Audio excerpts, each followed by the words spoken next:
Selamat siang, Aster. Mari jangan masuk, Ibu. Jangan duduk.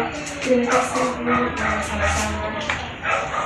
Habis dari mana? Dari kelas, Bu. Oh, dari kelas. Habis pelajaran apa? Pelajaran sejarah. Oh, pelajaran sejarah sama Ibu Santi. Iya, Bu, sama Ibu Santi. Oh, iya. Oh, ngomong, kok tumben Aster datang ke ruangan konseling? Ibu lihat Aster hari ini tidak bersemangat. Ada masalah? Ya, Bu, sebenarnya ada satu hal yang ingin saya cerita, Bu. Oh iya, sebelum terlancar proses konseling kita, perlu Aster ketahui bahwa kita bersama-sama latih waktu kita 35 menit, kita gunakan waktu ini dengan sebaik-baiknya. Aster tidak perlu takut untuk cerita kepada Ibu, karena dalam proses konseling ada asas kerahasiaan. Ya, baik, Bu. Soalnya di sesi konseling ini saya masih ada rapat dosis. Oh ya, baik Aster, coba Aster ceritakan kepada Ibu permasalahan apa yang sedang Aster alami. Jadi begini, Bu, saya sangat stres karena ini adalah minggu-minggu menjelang UAS dan sudah seperti biasa tugas akhir banyak dan sangat menumpuk, Bu. Oh, jadi pada intinya di sini permasalahan Aster stres karena adanya tugas akhir yang banyak dan menumpuk ya, benar begitu? Ya, Bu, pikiran saya saat ini tidak pernah terlepas dari yang namanya tugas dan juga batas pengumpulannya. Oh, jadi pikiran Aster tidak pernah terlepas dari yang namanya batas pengumpulan tugas.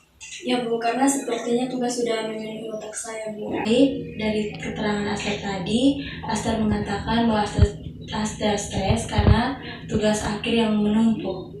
Ya, memang seperti itu, Bu, karena semua tugas itu batas pengumpulannya sangat mepet sekali. Saya tidak tahu lagi harus bagaimana dan rasanya menyerah saja, Bu. Ibu dapat memahami apa yang sedang Aster rasakan. Aster kayaknya sedang tertekan dengan adanya tugas yang begitu menumpuk dan luas. Ya, Bu, sangat tertekan sekali dan sebenarnya ada satu hal yang mengganjal di hati saya, Bu. Suatu hal yang mengganjal? Ya, Bu, saya tidak tahu mengerjakan yang mana duluan. Nampaknya Aster bingung mau mengerjakan mana yang terlebih dahulu. Ya, betul, Bu.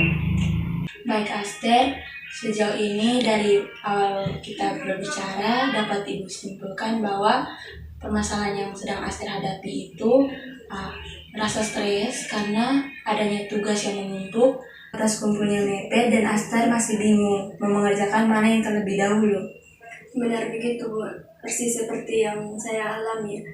Saya tidak cocok dengan dunia pendidikan, ya, Bu. Masih pikir tugas begini saja sudah pusing.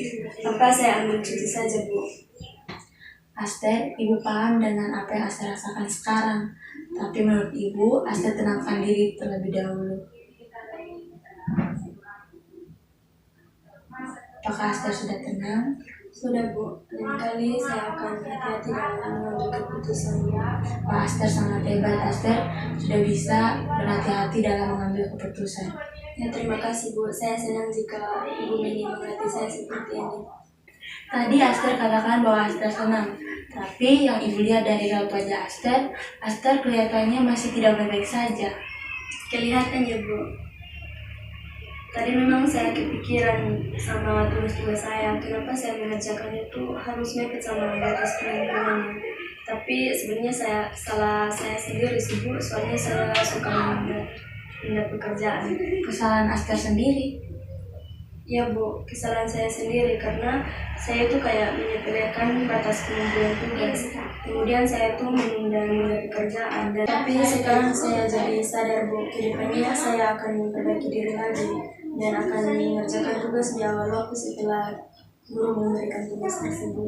Wah, Aster hebat. Aster bisa memperbaiki diri menjadi lebih baik lagi.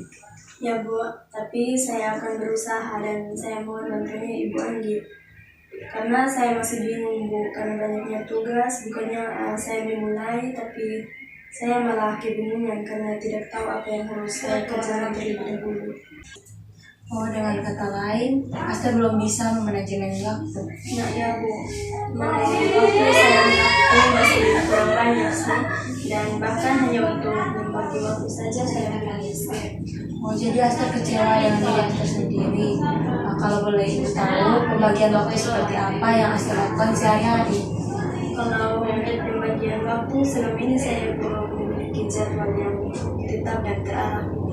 Oh, dari perkataan Aster tadi, Aster belum memiliki jadwal yang tetap dan terarah. Benar begitu?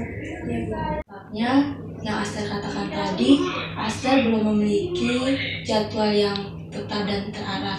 Makanya Aster belum bisa memanajemen waktu dengan baik. Ya, Bu, saya pikir dengan memiliki jadwal yang tetap dan terarah tidak akan seberpengaruh itu dalam kehidupan saya sih, Bu. Tapi setelah saya pikir-pikir lagi, sepertinya dengan membuat jadwal yang tetap pasti akan memudahkan saya dalam mengerjakan tugas ini. Wah, hebat sekali pemikiran Aster. Aster punya pemikiran seperti itu. Kalau Aster mempunyai jadwal yang tetap dan terarah, pasti dalam mengerjakan tugas bisa terarah juga.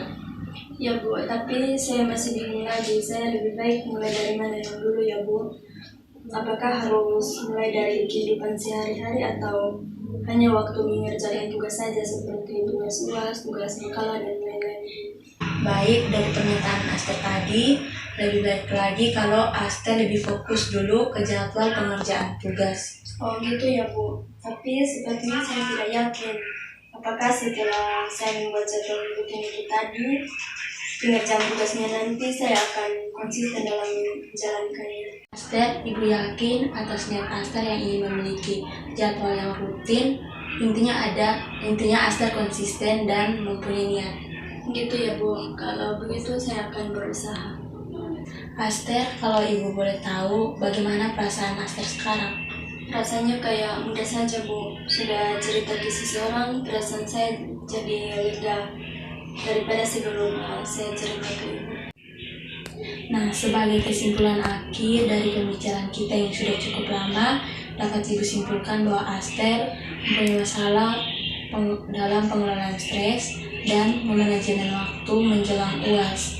Menurut Aster, dari pembicaraan kita tadi, solusi apa yang Aster dapatkan?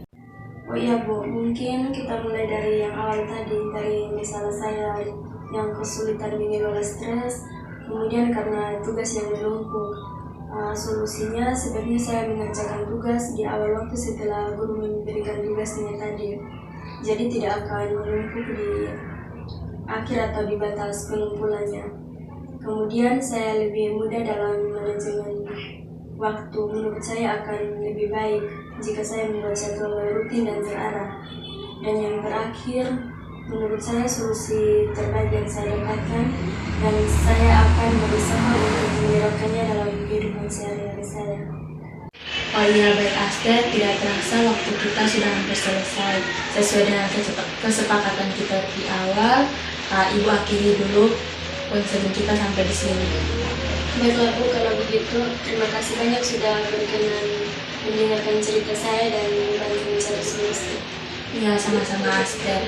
Tanya ada yang ingin Aster sampaikan kepada Ibu, tidak usah sungkan datang ke ruangan konselingnya. Baik, Bu, kalau begitu saya izin pamit pulang, Bu. Ya Aster, hati-hati ya.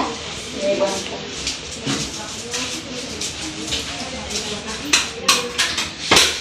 Permisi, Bu. Hati-hati Aster.